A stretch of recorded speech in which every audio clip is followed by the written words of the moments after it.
Bonjour à tous et bienvenue sur la chaîne Petit Jab.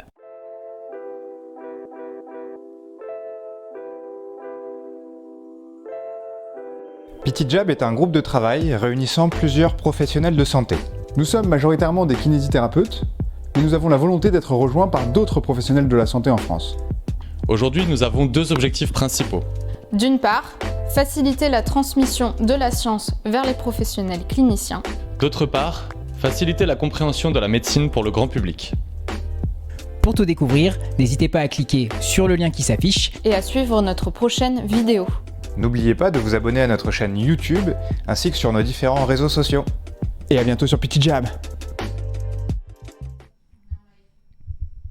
Bonsoir à tous les jabbers, quel plaisir de vous retrouver ce soir pour notre nouvelle émission du mercredi soir. Comme d'habitude, le rendez-vous hebdomadaire. Bonsoir à Westether, bonsoir à CCVT, bonsoir à Dave2Zad qui a été donc le premier dans le chat, comme presque tous les mercredis. Merci Dave2Zad de ta régularité. J'espère que tout le monde va bien ce soir. Nous abordons un thème qui va être très très sympa, je pense qu'il touche pas mal de gens. Je sais qu'il y a même des gens qui vont être dans le chat, qui ont fait des formations sur le sujet, qui ont probablement une petite connaissance aussi un petit peu sur le sujet, donc ça va être très intéressant d'interagir avec ça. Ce soir, pour m'accompagner, j'aurai déjà Monsieur Guénolé. Salut les jabbers, salut à tous. Monsieur Guénolé qui ne revient pas de vacances, à la différence de Théo, comme vous pouvez voir. Comment vas-tu, Guéno ? Ça va très bien, ça va très très bien. Besoin de vacances, besoin de soleil un petit peu. mais je vais t'en passer un peu pendant la soirée. Voilà, autrement tout va bien. Très content d'être là avec Théo, c'est un thème super cool et je suis content de... C'est très très intéressant en effet, ça va être très très sympa. On espère beaucoup d'interactions avec vous, donc n'hésitez pas à nous poser vos questions dans le chat comme d'habitude. Bonjour Théo, du coup, quel plaisir de te recevoir ce soir. Salut, écoutez, merci beaucoup pour l'invitation. Comment vas-tu ? Ça va très bien, je suis très content d'être ici. Donc, très content que tu sois avec nous. Et du coup, on va pouvoir commencer rapidement, comme on a un gros programme aujourd'hui, une émission qui va être probablement un petit peu plus longue que d'habitude. Du coup, je vais te laisser rapidement te présenter, nous dire un petit peu ce que tu fais et comment ça se fait qu'on t'a invité du coup pour parler d'hypnose. Donc moi je m'appelle Théo, je suis kinésithérapeute.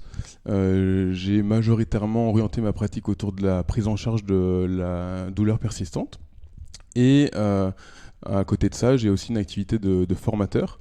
Donc je forme aussi bien dans la formation initiale, donc dans les IFMK de kiné, et aussi en formation continue, donc des professionnels de santé qui sont déjà diplômés et qui travaillent, et donc je les forme à intégrer l'hypnose en kinésithérapie. Très intéressant ça. Comment t'en es arrivé à étudier ce sujet qu'est l'hypnose justement, parce que c'est pas forcément très répandu dans notre profession. Qu'est-ce qui t'a poussé à aller jusque-là ? Ouais, c'est une bonne question. Mon histoire personnelle a fait que lorsque, en gros, j'ai passé les concours de kiné, auxquels j'ai échoué les concours. Ah bon ? Ouais, et j'en ai pas échoué qu'un seul. J'en ai pas loupé qu'un. J'en ai loupé. Sur plusieurs années, si on compte. Ouais, sur 2, ouais. J'en ai loupé 19 ou 20, je crois. Ouais. Donc, perte de confiance quand même. Et ensuite, je suis allé faire mes études de kiné en Espagne. J'étais pris là-bas. Et juste avant ça, du coup, je suis allé voir une psychologue parce que j'avais besoin de reprendre de la confiance en moi. Tout à fait. Et cette psychologue a utilisé parmi les différents outils dans le traitement de l'hypnose. Et moi, ça a changé ma vie parce que il y a vraiment eu un avant et un après dans la séance. Et ensuite, elle m'a expliqué comment j'allais pouvoir faire de l'auto-hypnose. Et du coup, ce qui a été très chouette, c'est qu'au fur et à mesure que je commençais mes études de kiné, eh bien, j'ai vite compris que j'allais pouvoir intégrer ça dans mon futur métier. Et donc, au fur et à mesure que j'apprenais les différentes techniques en kiné, je me posais la question déjà de comment est-ce que j'allais pouvoir intégrer ça dans la kiné. Donc en fait, tu as inclus ça dans toute ta formation en fait, dès le début. Alors, au début, c'était très autodidacte. Voilà, en y réfléchissant en tout cas. Alors, parce que je me renseignais beaucoup, je lisais beaucoup de livres, des conférences, des choses comme ça. Et puis, dès que j'ai été diplômé, je me suis formé et du coup, ça a été très facile pour moi, en tout cas, d'intégrer ça dans ma pratique quand j'ai commencé à pratiquer la kiné une fois diplômé. Du coup, il existe un peu des formations et des choses comme ça en hypnose en France et qui sont accessibles pas qu'aux professionnels de santé, je crois. Alors, il y en a pas qu'un peu des formations, il y en a énormément. Et c'est justement ça, un des problèmes, c'est que pour les personnes qui veulent se former, par exemple, qui sont professionnels de santé, c'est parfois difficile de s'y retrouver, tellement l'offre est pléthorique. Après, effectivement, il y a des formations qui sont spécifiques pour les professionnels de santé. et qui sont donnés par des professionnels de santé, mais tu as aussi des écoles qui sont pour le tout venant, qui sont pas des professionnels de santé. Tout à fait. On pourra en reparler si tu veux, mais ça, Ouais. effectivement, ça peut poser justement parfois des questions par rapport au champ de compétences. Bien sûr, et je pense qu'on sera peut-être amené à en reparler un petit moment. Le live a commencé depuis un certain temps maintenant, et du coup pour ceux qui nous regardent sur Instagram, on a commencé à lancer de live sur Instagram. Si on ne peut pas encore techniquement, on va essayer de développer ça, avoir accès à vos questions, à vos retours par Instagram, donc n'hésitez pas si vous voulez poser des questions ou interagir avec nous à venir sur la chaîne Twitch. C'est gratuit, encore une fois, je le rappelle. Il y a juste besoin d'un compte pour pouvoir écrire dans le chat. Je sais que c'est une plateforme qui est encore méconnue de beaucoup de gens, mais qui est très intéressante. On a déjà peut-être des premières questions. Alors, j'ai la première question à la con de Dave2Z classique. La vraie question, c'est est-ce qu'il faut un pendule ou pas ? Alors, j'en ai toujours un sur moi. Non, c'est pas vrai. Je rigole. Non, il faut pas de pendule, on n'a pas besoin. Mais oui, j'ai pas vraiment étonné de ça.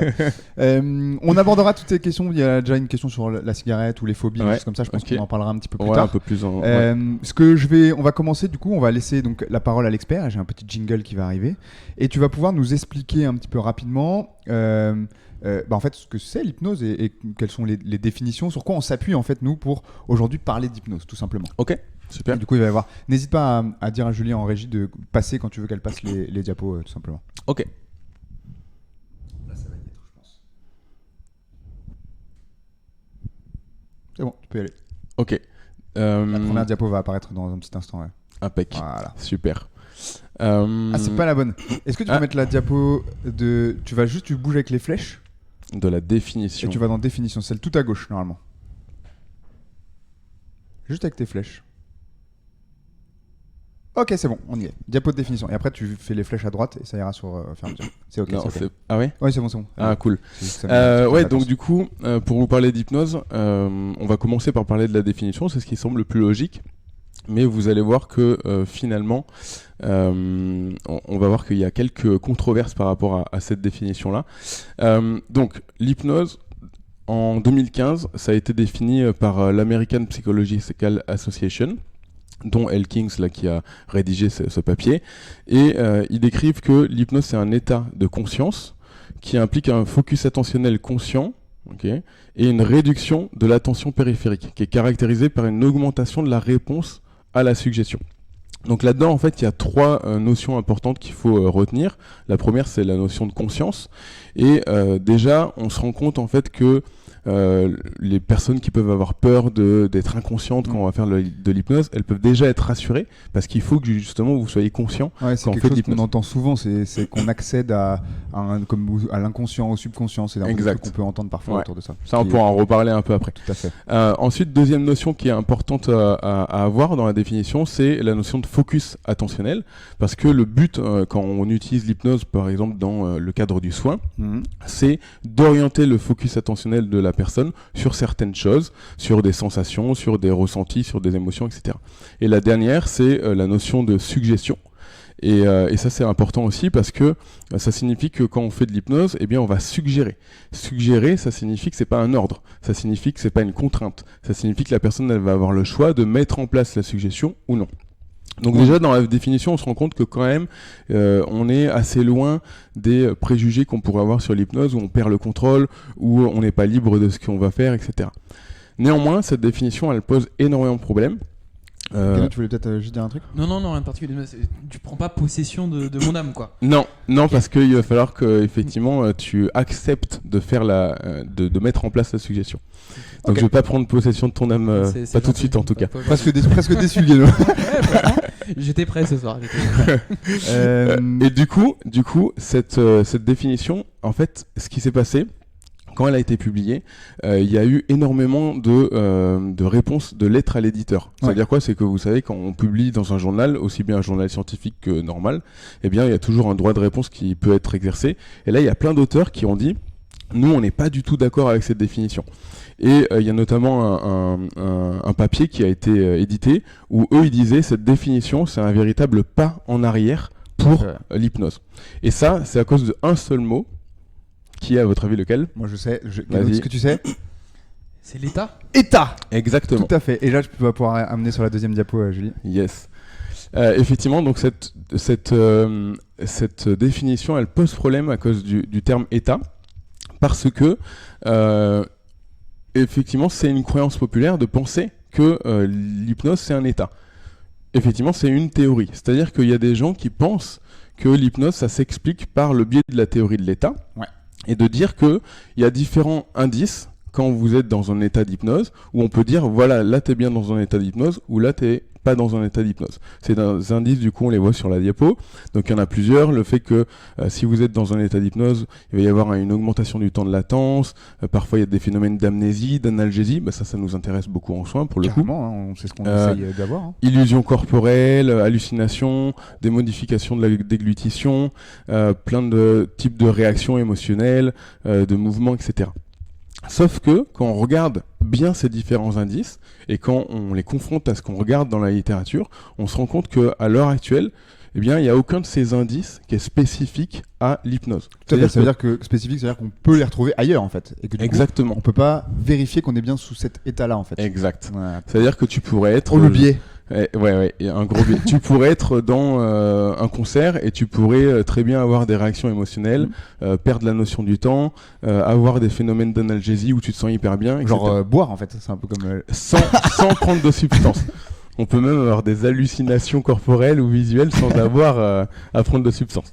Mais est-ce qu'il y a dans un contexte de soins et d'hypnose, est-ce qu'il y a des choses spécifiques sur... Juste, je vais te couper. C'est vrai que sur Insta, on nous a posé la question. C'est normal que vous puissiez pas voir les diapos sur Insta, en fait, tout simplement, parce que elles sont dans le logiciel qui est par Twitch. Donc on pourra pas mettre les diapos sur Insta. Encore une fois, on vous encourage, si vous voulez un petit peu plus interagir avec nous, de venir sur Twitch pour pouvoir aussi le contenu qu'on fait passer en live. On est désolé, on s'entraîne encore un peu avec Insta. On va voir comment on peut améliorer ça à l'avenir. Sinon, ça recrute un peu plus encore le focus attentionnel sur ce qu'on dit. Tout à fait d'accord. Et en plus, c'est que je sais pas si tu sais, mais les lives ou les streams où il y a où tu vois les gens marchent beaucoup mieux que ceux où il y a des fonds avec des diapos, des choses comme ça. Tu vois, je savais pas. Voilà, tu vois.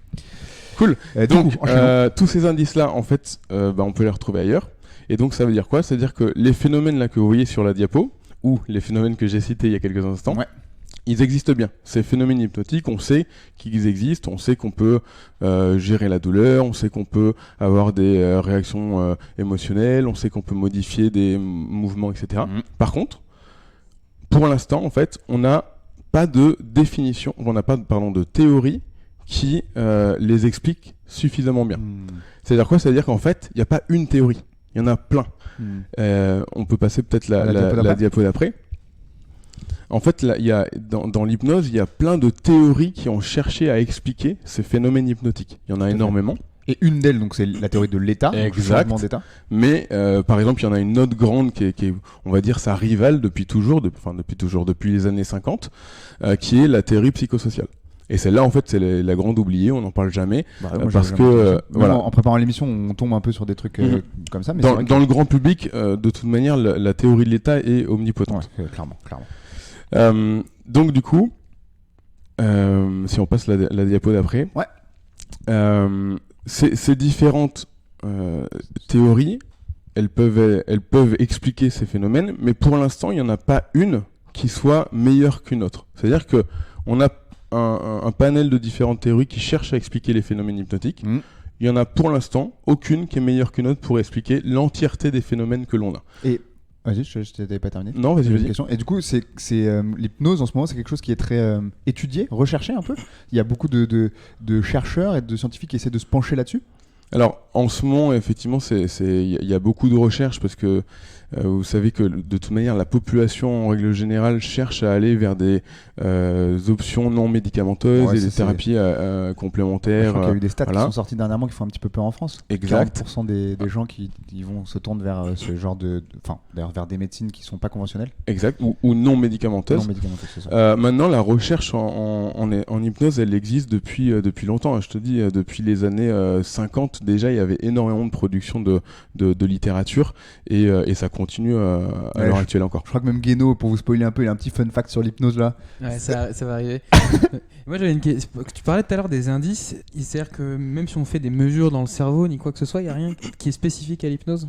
Non, parce que même en prenant justement, en utilisant ce qu'on appelle l'IRM fonctionnel, pour voir un peu qu'est-ce qui se passe dans ton cerveau, eh ben, tu vas avoir des zones qui s'activent, mais il n'y a aucune zone spécifique à l'hypnose. Ok. Et on n'arrive pas pour l'instant à déterminer une neurosignature spécifique de l'hypnose non plus. Ok.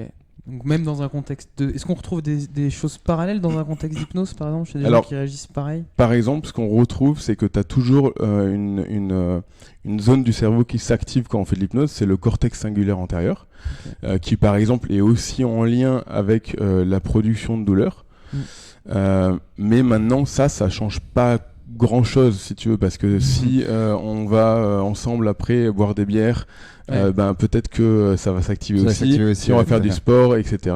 Ouais, d'accord. On nous demande un peu du concret, on va y arriver tranquillement. On va peut-être prendre une première question qui est assez intéressante sur la pratique de l'hypnose qui a été posée par MapleJoe22 et qui nous demande si tu dis que tu fais de l'hypnose quand tu fais de l'hypnose avec le patient du coup. Alors moi, avec les patients, je le dis la majeure partie du temps. C'est-à-dire quoi ? C'est-à-dire que moi, j'aime bien déjà la notion de consentement éclairé et c'est au-delà de l'aimer, c'est qu'elle est nécessaire. Et donc, ce que j'aime bien faire, c'est présenter les différents traitements que je peux proposer aux patients. Donc, je le cite, j'en parle, et le fait d'en parler, ça permet aussi de récolter les attentes du patient par rapport à l'hypnose. Tu vois, de savoir justement quel type de représentation il a. Est-ce que il a l'impression qu'il va juste falloir s'allonger et on attend que ça passe et c'est Théo qui va tout faire, ou est-ce qu'au contraire, tu vois, il comprend un peu mieux comment va fonctionner l'outil. Donc moi j'en parle dans la majeure partie du temps. Après c'est vrai qu'il y a certains cas très particuliers, tu vois, où je suis en train d'utiliser une autre technique de kiné ou de faire quelque chose, enfin une technique de kiné, où là il ne va pas y avoir de valeur ajoutée à dire ah bah tiens on est en train de rajouter des suggestions par-dessus ce qu'on est en train de faire. Tu vas les appliquer un peu quoi. Exact. Okay.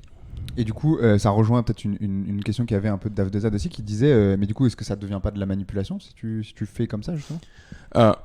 Je pense qu'on pourrait tomber là-dedans, entre guillemets. Maintenant, effectivement, c'est pour ça qu'un professionnel de santé, ça communique avec le patient et ça, quand tout va bien, ça communique avec le patient et ça dit justement ce qu'on va faire. Après, le terme manipulation, il est problématique parce que ça dépend comment on le définit. En soi, on se manipule tout le temps. Ouais, complètement, je te fais si je te parle de mes dernières vacances, tu vas avoir des images dans la tête et t'as pas choisi d'avoir ces images. Donc en soi, j'aurais pu te manipuler. Après, ce qui est important, c'est de savoir quel est l'objectif du patient, là, parce qu'on est en train de parler de soins, du patient qui est en face de nous, et si les techniques qu'on met en place sont bien au service de cet objectif-là. Bien sûr. Okay. On parlera un petit peu peut-être des dérives un petit peu plus tard. On va avancer un petit peu du coup, si tu avais fini avec cette partie de présentation, il y a pas mal de questions qui sortent. Elle est pas terminée, mais on pourra en reparler un petit peu plus tard par la suite. Non. Okay. On va le faire à travers le live, comme ça ce sera interactif. Exactement. Du coup, on va enchaîner et puis Guéno, il va pouvoir vous présenter donc deux petites histoires qui existent autour de l'hypnose. Attention, il s'est bien préparé. Grosse préparation. Et du coup, il va vous raconter quelques petits fun facts peut-être qui existent autour de l'hypnose. Dis-nous tout, Guéno. En cherchant des fun facts, honnêtement, j'ai trouvé un peu tout et n'importe quoi. Mais celle qui m'a le plus plu, c'est celle sur Imhotep.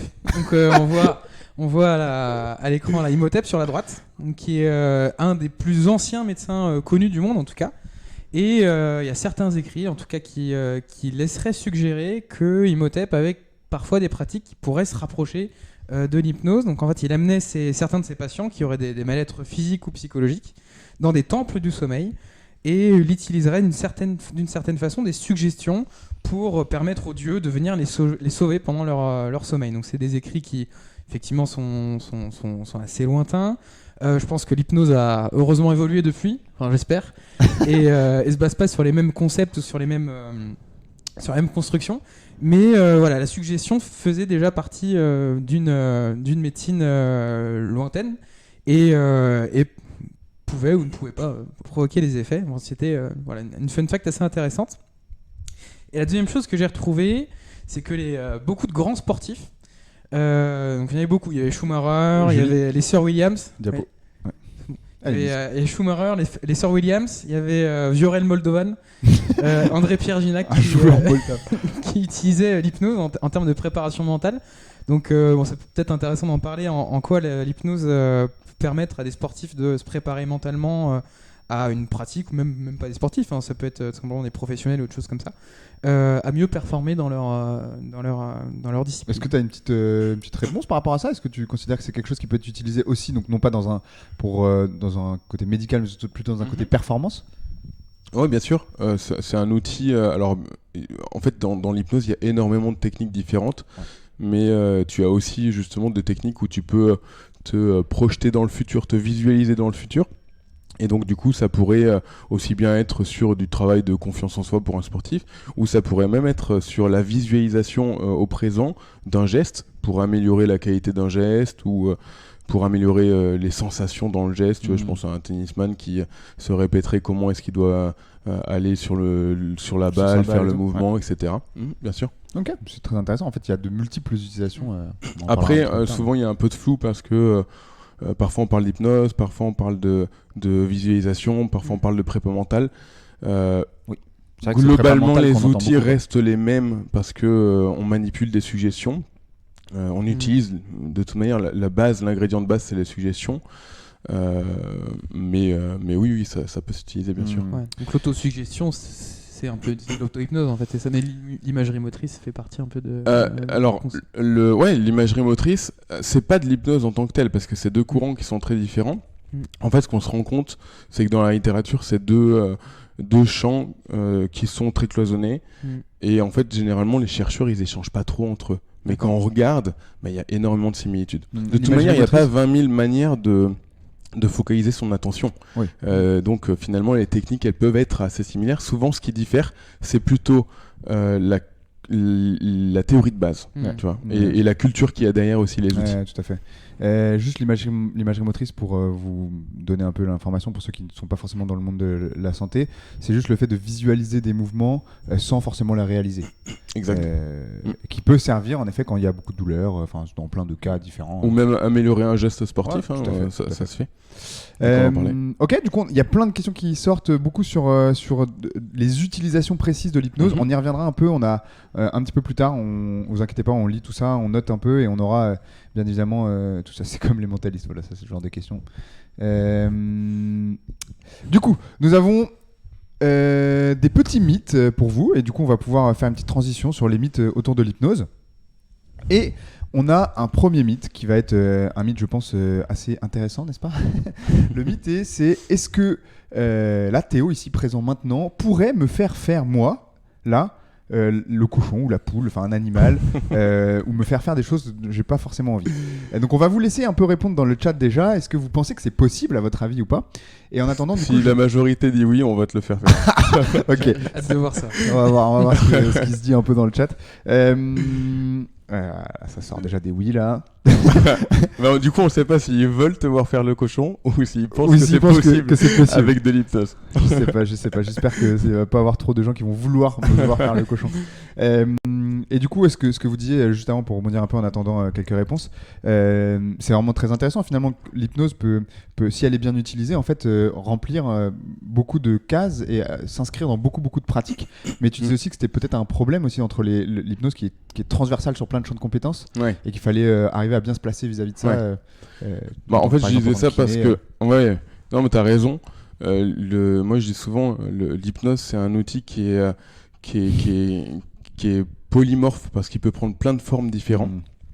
Maintenant, quand on parle de soins, c'est là où c'est vraiment important de bien poser les limites et de savoir qu'en fait, le but, c'est d'avoir l'hypnose comme outil, mais intégré à ton champ de compétences de base, qui est par exemple le fait d'être kiné, le fait d'être médecin, le fait d'être infirmier, etc. Et d'utiliser l'hypnose dans cette pratique de base. Après, il y a vraiment des questions d'éthique qui entrent en compte, etc. Aussi, bien sûr. Oui, vrai, et c'est la chèvre.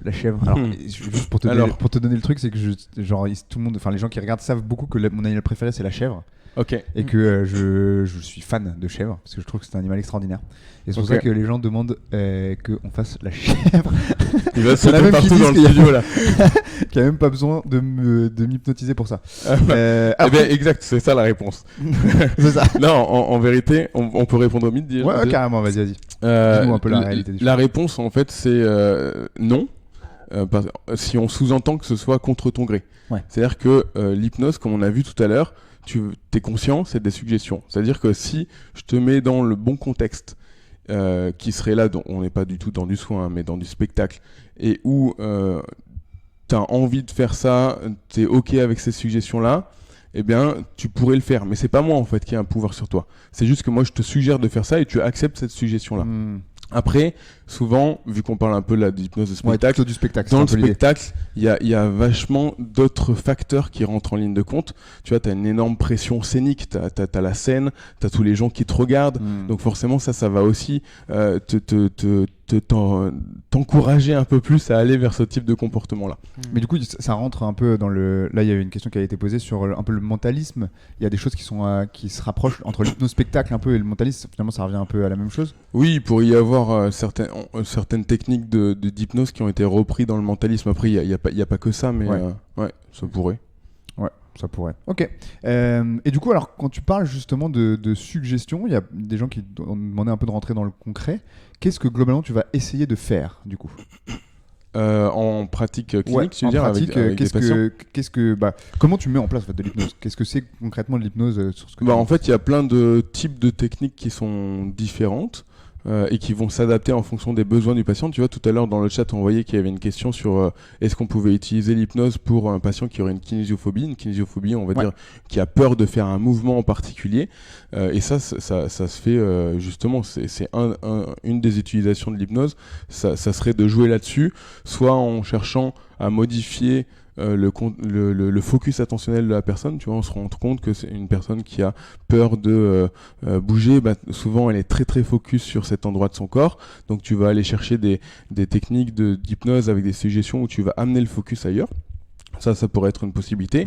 Ou même tu vas pouvoir le faire s'imaginer dans un lieu ou un souvenir dans lequel il était bien et faire ce mouvement-là dans ce souvenir ou dans ce lieu. Et souvent ça va justement diminuer la peur du mouvement, et ensuite quand il va terminer l'exercice et on va lui demander de le faire pour de vrai, généralement ça va s'améliorer. C'est pas tout le temps le cas, mais c'est ça en tout cas l'objectif. Très intéressant, il y a plein de choses à dire. Ouais, non, c'est hyper intéressant. En fait, ce qui est assez amusant, c'est que moi je connaissais pas grand chose, j'allais dire un petit peu les concepts, mais j'utilisais pas du tout l'hypnose. Et en fait, je me rends compte qu'au final, naturellement, certaines choses, on les fait, avec l'expérience, on se rend compte surtout le focus attentionnel ou les choses comme ça, de se concentrer sur d'autres choses plutôt que les choses internes. Ça donne des effets qui sont intéressants chez les patients. T'as tout à fait raison. Alors il y a plein de gens parfois quand ils viennent se former, à l'issue de la formation, ils disent mais en fait moi je me rends compte que je faisais déjà un peu d'hypnose avant d'être formé. La réponse c'est oui et non. C'est-à-dire non parce que effectivement il y a des choses qu'il faut vraiment apprendre et maîtriser. Des codes. Maintenant c'est clair que comme l'ingrédient principal de l'hypnose c'est la suggestion, nous on utilise tout le temps la suggestion. Ouais, en tant que on s'est fait mais même dans la vie quotidienne, on est bombardé par les pubs qui sont des suggestions. Quand on se parle entre nous, on se fait des suggestions. Par exemple, si je te dis là je commence à avoir un peu soif, est-ce que tu veux prendre un petit peu d'eau? Et tu vois, ça c'est la suggestion peut-être de me proposer de prendre mon verre. Moi j'ai eu soif, tu vois, aussi. En plus. donc voilà pourquoi tu peux avoir ce type de ressenti, ouais. Ok, c'est assez extraordinaire, je trouve, de parler de ça et en fait de voir que c'est quelque chose qui reste quand même accessible si jamais on apprend à bien l'utiliser en fait. Bien sûr. Ouais. Et du coup, ça va nous permettre d'arriver sur le deuxième mythe. Et du coup, c'est est-ce que tout le monde pourrait être hypnotisé en fait? Ça, c'est quand même, je pense, une bonne question. Ouais. Ça rentre un peu dans un peu pareil dans l'hypnospectacle. Il y a aussi cette idée de être réceptif un peu à ce genre de truc. Qu'est-ce que vous en pensez, vous, un petit peu dans le chat? Alors... est-ce que tu as déjà, du coup, petite question, en attendant que les gens répondent un peu dans le chat, est-ce que tu as déjà, toi, utilisé un peu... Je te vois venir. Ouais, un peu en mode spectacle, justement, de l'hypnose, je sais pas, pour peut-être, justement, valider une position face à une audience ou quelque chose comme ça. Alors moi, j'ai jamais utilisé l'hypnose dans ce contexte-là, parce que ça m'a toujours un peu dérangé.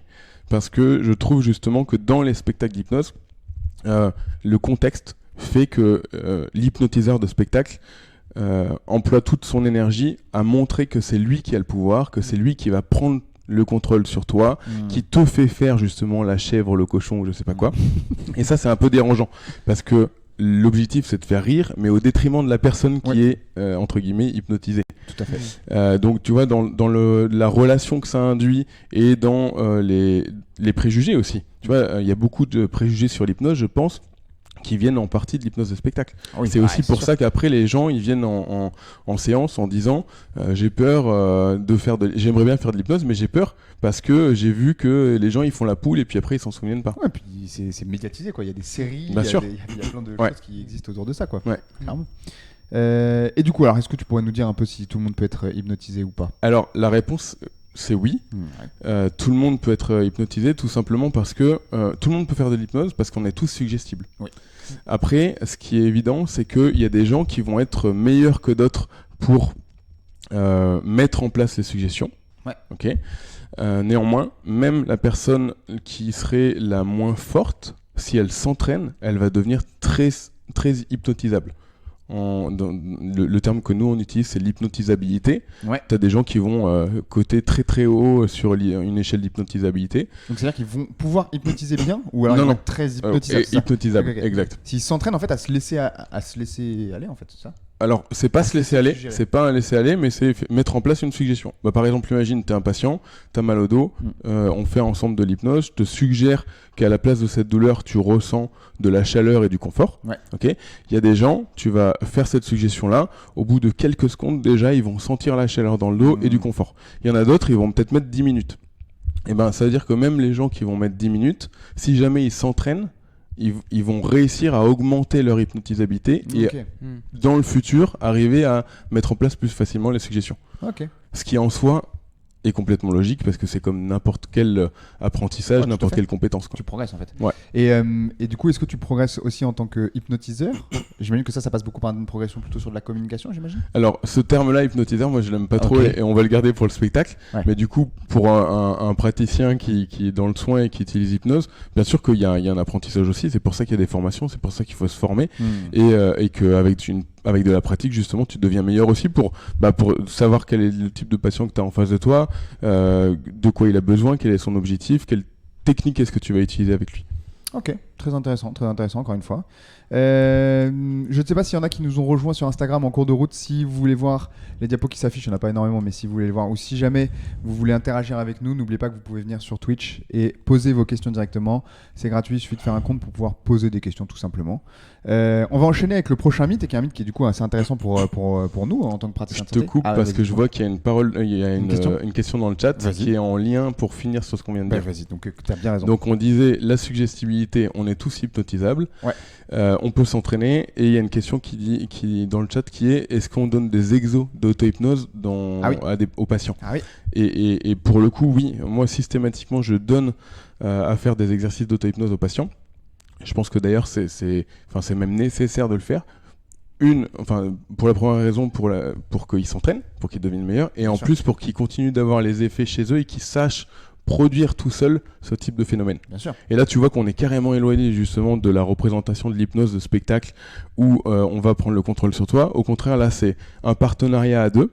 On va être ensemble et on va travailler pour aller vers votre objectif. Ok, et ça rejoint, donc si vous nous suivez régulièrement, vous savez un peu qu'on prône bien évidemment cette manière de voir les choses, c'est un peu de rendre la personne actrice Exact. de ce qu'elle est en train de son amélioration de santé. Ouais. Et l'hypnose rentre complètement là-dedans en fait finalement. Complètement. Bah, c'est très bien, c'est très bien. Peut-être venir me former. Hein. Bah, écoute, avec plaisir. Du coup, on va pouvoir enchaîner avec le prochain mythe qui était déjà passé Yes. un peu, on a été spoilé. Est-ce que du coup l'hypnose est quelque chose de dangereux? Alors je sais pas trop ce que vous en pensez dans le chat. Est-ce qu'il y a une question hypnotiseur est un peu... Ah, faux. On a un faux, ça fait revue des traumas. Ouais, possible. Qu'est-ce qu'on nous posait d'autre? On parle encore de la chèvre. C'est terrible. Hypnotiseur effectivement un peu connoté, parlons plutôt humblement de sorceleur. Ça, c'est aussi une très bonne réponse. Ensorceleur. Euh, Non mais et comme quoi, ouais, la sémantique et les mots qu'on utilise sont aussi des suggestions, Ouais. avec des présupposés. On Bien sûr. présuppose certaines choses. Ouais. Souvent, on parle de être sous hypnose. Déjà, ça, moi, par exemple, c'est quelque chose que j'ai banni mon vocabulaire avec les patients, parce que ça Il y a signifie encore cette que notion de supériorité qui existe. exactement. Et c'est ce qu'on veut combattre beaucoup. Est-ce que tu connais peut-être d'autres praticiens qui pratiquent de l'hypnose ou de la manière dont tu es en train de la décrire maintenant? Est-ce que tu en as rencontré, est-ce que tu as eu l'occasion d'échanger, etc. Moi, j'ai beaucoup de chance parce que, entre autres, dans ma formation, je me suis formé avec un médecin qui s'appelle le docteur Jean Becchio et qui, lui, avait réussi à sortir de cette omnipotence-là de l'État. Ouais. Et lui, déjà, il avait déconstruit ces choses-là et je lui dois beaucoup parce qu'il a beaucoup contribué à la construction de ma pensée là-dessus. Ouais. Et après,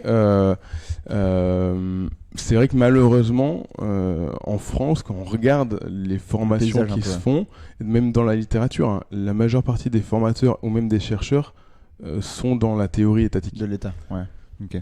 Et qui n'arrivent pas après plusieurs années à se valider en fait. Ouais. Ça c'est souvent problématique, c'est pas très bon. Après, c'est de la théorie, ça n'empêche pas que les personnes puissent avoir des résultats ou que les suggestions fonctionnent. Par contre, ce que ça induit, c'est justement des positionnements différents pour les patients. Ouais. Parce que si, à chaque fois... Moi, par exemple, tu vois, au début, on m'avait formé au tout début, avant que je fasse la formation avec le docteur Becchio, on m'avait formé à travers la théorie de l'État. Et donc, les patients, ils me disaient, Théo, est-ce que là, j'étais bien dans l'état d'hypnose ? Je pouvais pas répondre. Bon, je sais pas. Ouais. Et il me disait, est-ce que c'est possible ? Enfin, c'est quoi qu'il faut que j'observe pour que je sache que je suis dedans ?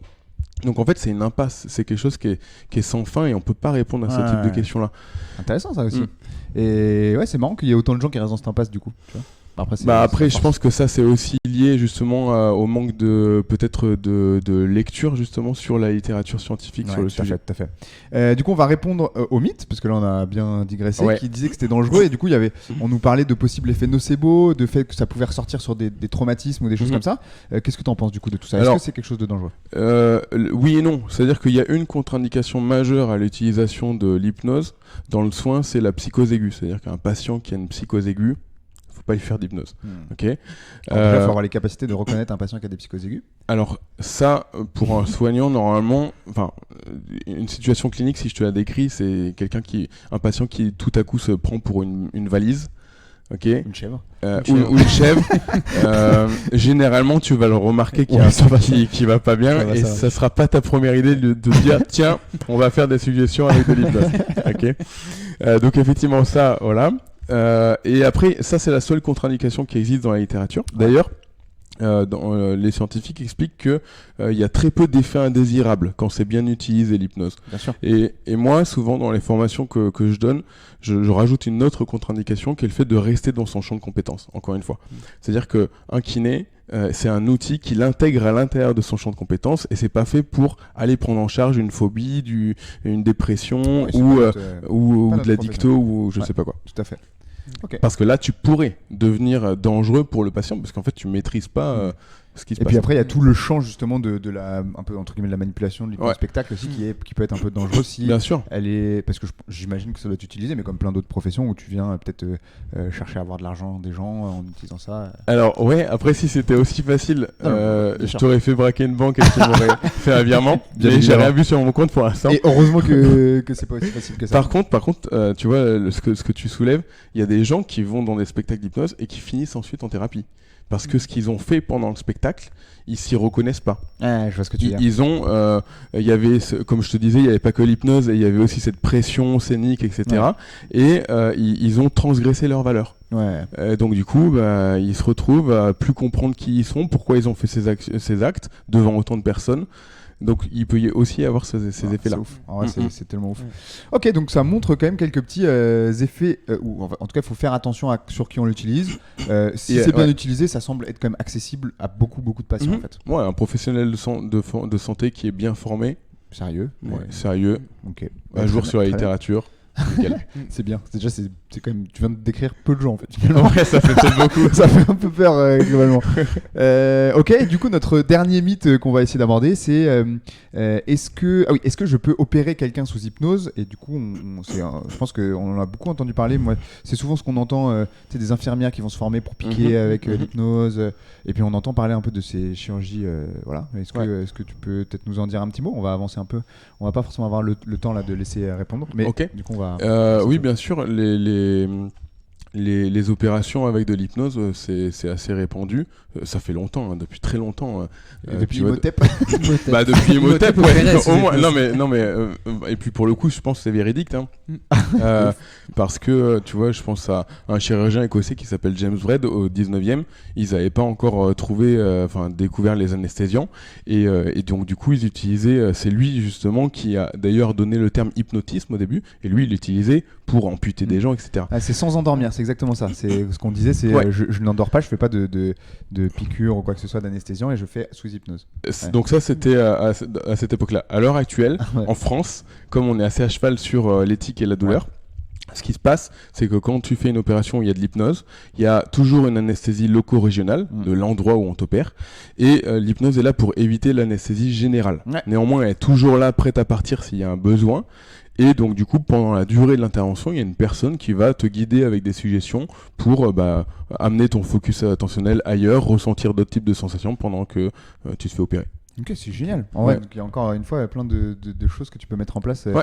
dans plein de contextes différents. Et on sait que ça, en plus, vu qu'on évite l'anesthésie générale, eh ben, ça permet qu'il y ait une meilleure ensuite rémission pour les gens.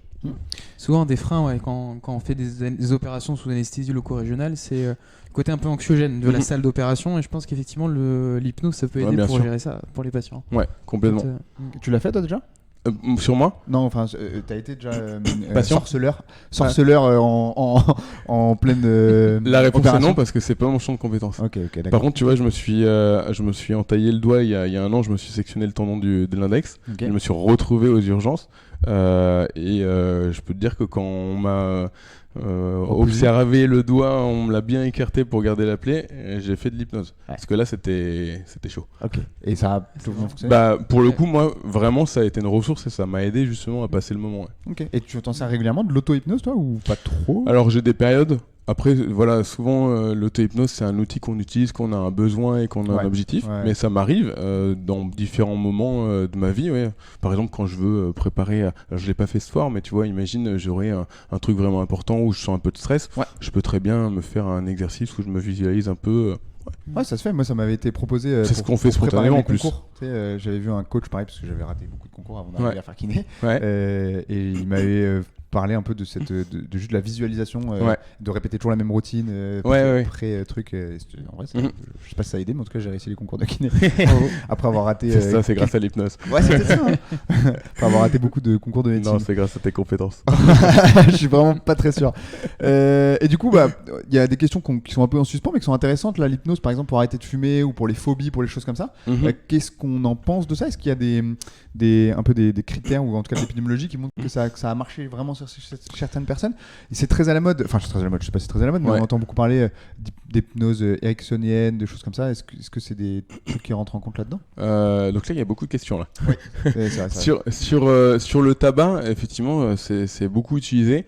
Alors après, ça, les effets, ils sont un peu mitigés. Non pas que ça fonctionne pas, mais comme beaucoup de prises en charge sur de la dictologie, la prise en charge qui est vraiment importante, c'est une prise en charge qui est multimodale. C'est-à-dire qu'il va se faire avec plein de professionnels de santé.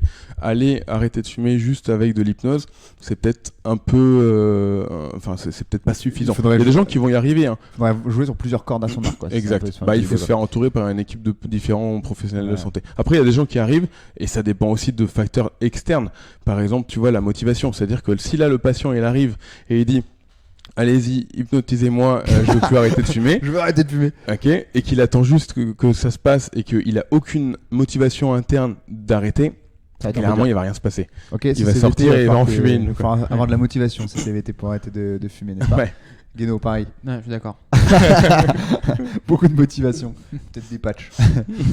Et du coup, dernier petit point, et après on laissera Guéno conclure l'émission. C'est justement, il y a différents courants dans l'hypnose, en fait, ça. Donc, l'hypnose ericksonienne, je t'entends parler de plein aussi. Comment on fait ça court et politiquement correct? On n'est pas obligé, hein. Surtout que l'avantage, c'est que t'es pas obligé d'être politiquement correct. C'est vrai. Hein. Je pense que voilà, il y a beaucoup de gens qui en gros essayent de créer un peu leur courant pour, tu vois, avoir un truc déposé ou attirer des gens dans des formations, etc. Et en disant ça c'est vraiment différent et tout, c'est nouveau, ça marche encore mieux. Donc je pense qu'il y a beaucoup cet effet-là, cet effet un peu marketing. Qui existe beaucoup en santé en ce moment. Parce que même en kiné, tu vois de plus en plus de personnes uniques, tu sais, qui montent leur qui truc, créent des espèces de micro. Bah voilà, ça existe aussi en hypnose. Ouais, bah je suis pas étonné, d'accord. Et il y a pas l'air d'avoir de courants différents en fait. Il y a des courants historiques de comment on a utilisé l'hypnose. En fait, historiquement, on peut le dire. Après, oui, il y a des gens, pour le coup, par contre, quand ils créent leur méthode, ils vont vraiment te dire il faut faire ça, ça et ça. Ouais, très dogmatique en fait. Ouais, c'est toujours le problème en santé quand il y a des. C'est pour ça que moi, je préfère, tu vois, pour le coup, avoir une pratique qui est plus proche de justement la littérature scientifique, même si elle aussi, elle peut avoir aussi ses défauts et ses limites. Mais te dire de pas t'enfermer en fait dans une technique et te dire qu'elle peut aussi évoluer en fonction justement des nouvelles données qu'on peut avoir. C'est quelque chose qui t'intéresserait de faire de la recherche là-dessus? À un moment, je me suis posé la question. C'est pour ça que d'ailleurs que j'ai fait un master à Paris-Saclay et j'ai eu l'occasion justement de faire un master en lien aussi avec l'hypnose.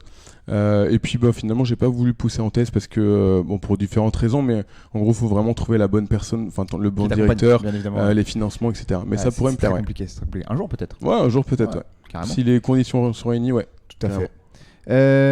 Guéno, du coup, je vais te laisser rapidement. Peut-être tu peux faire la petite. Ouais, c'est vrai. Je sais pas s'il est dans le chat ou sur Insta. Tipté, c'est toujours lui qui faisait les doggy jabs avant qu'il parte en tour du monde. Il a actuellement en tour du monde. Petite pensée à Tipté. Il est là avec nous. Il est avec nous, c'est ça. Exactement. Et du coup, tu vas pouvoir nous faire un petit récapitulatif rapidement de ce qui a été dit et de ce qu'on peut retenir d'important de cette émission-là. Il y a beaucoup de choses qui ont été dites tout à fait. ce soir. Très intéressant. Et puis, donc j'ai voilà. appris beaucoup aussi. Ouais, franchement, super intéressant. Alors, du coup, sur les doggy jabs, donc ce qu'on sait, c'est que tout le monde peut produire et vivre des phénomènes hypnotiques. Yes. Donc d'un côté hypnose médicale, c'est-à-dire qu'on peut tous être patient et tous être thérapeute d'hypnose. Il n'y a pas besoin d'un talent particulier ou de quelque chose d'inné. Par contre, il faut se former. Il faut se former, bien sûr. Mais il faut pas être, faut pas être magnétiseur. Il n'y a pas de magie là-dedans en fait. Voilà, c'est que de la formation et des compétences que tu as. Exact. Ouais. Qu'il y avait plusieurs théories explicatives, qu'il n'y en ait pas une seule qui pouvait tout expliquer. Donc pour l'instant, on n'était pas forcément, on connaissait pas tous les tenants et les aboutissants, mais que on essayait, je pense. Enfin, je veux dire, essayait. Ça continue. Que c'était l'ingrédient principal, c'était la suggestion. Ça, et qu'on utilisait beaucoup de focus attentionnel autour de la suggestion. C'est nos outils un peu pour pouvoir faire de l'hypnose en fait. Ouais, carrément, c'est l'outil de base. Ouais. Et le dernier petit truc, c'est que on pouvait progresser en hypnose, mais en tant que pratiquant, en tant que thérapeute aussi, mais que les patients peuvent au fur et à mesure être de plus en plus on peut dire réceptifs, mais c'est le mot ou c'est pas le mot? Ouais, où ils s'améliorent quoi. Autour de ça. Ouais, on pourrait dire qu'ils deviennent plus hypnotisables, mais après le terme hypnotisable il est vachement rattaché à la théorie de l'état d'ailleurs. Mais en tout cas, il s'améliore avec de l'auto-hypnose justement. Ok, très intéressant. Je pense qu'on a résumé pas mal de choses. Est-ce que tu veux rajouter un petit truc? Non, franchement, bien. C'était parfait. On pourrait en parler pendant des heures encore, mais moi aussi. Vraiment, je pourrais vraiment en parler pendant des heures. Alors, il y a des questions qui arrivent maintenant. On prend la dernière de RDZA. N'est-il pas un biais dans l'évaluation de l'efficacité de l'hypnose? On filtre déjà les sujets par la motivation initiale qu'ils auront à changer de comportement.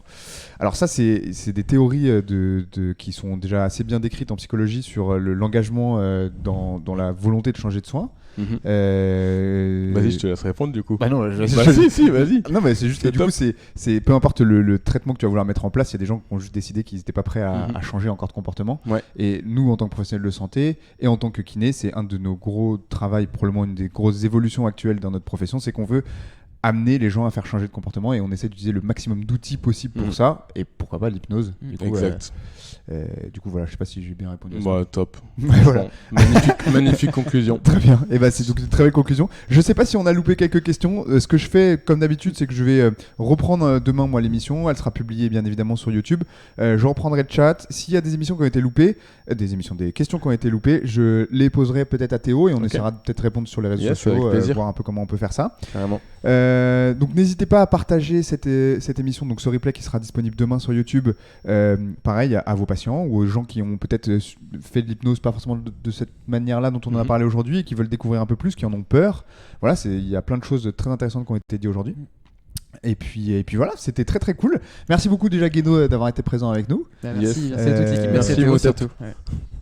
Ah oui, bah bien évidemment, je vais te refaire du coup. Où est-ce qu'on peut te retrouver toi? Donc sur les réseaux sociaux, tu as lancé pour les kinés qui nous suivent une petite page Insta Ouais. où tu donnes beaucoup justement de tips de communication, carrément. qui était vraiment très intéressant que j'ai regardé. Ouais. Tu as lancé aussi du coup une formation récemment. Carrément, ouais, Donc, c'est un aussi- e-learning t'es sur- t'es à jour, hein. Bah oui. Ouais. Un e-learning avec Anthony Alimi, Tout un à fait, collègue tout kiné, à fait. sur la première séance. tout à fait. Que j'ai L'art commencé de à faire. réussir la première séance Tout à fait. avec un patient. Des choses qui sont très intéressantes et très importantes. Et puis sinon, voilà, je pense qu'en ce moment, tu n'es pas en cabinet. Donc là, si demain, il y a des gens qui ont regardé l'émission qui souhaitent avoir des séances d'hypnose avec toi, ça va être un peu compliqué. Non, ils iront te voir toi vu que tu vas te former. C'est exactement ça. Du coup, ils iront me voir moi. Quand est-ce que c'est ta prochaine formation en hypnose? Elle est la semaine prochaine à La Rochelle. Ah, mais j'étais à La Rochelle la semaine dernière. Sympa, Ce La week-end. Rochelle, ouais. Voilà. Et le compte Insta, c'est donc. Je me rappelle plus, tu peux le dire peut-être. Théo Chaumeil kiné avec underscore là, le Ouais. chiffre du 8. Et puis même pour ceux qui sont pas kinés, je pense que c'est très intéressant aussi de voir à quoi vous pouvez vous attendre d'une consultation, parce que je pense que c'est assez intéressant de ce plan-là aussi. Ok, bah écoutez, merci beaucoup, merci à Julie en régie, merci encore à Guéno, merci beaucoup Théo d'avoir été présent. Bah, merci Franchement, à tous, c'était un vrai plaisir. Ouais. Merci. Et puis on vous souhaite à tous une très bonne soirée les Jabbers. Yes. Allez, ciao les Jabbers. À plus. Bonne soirée.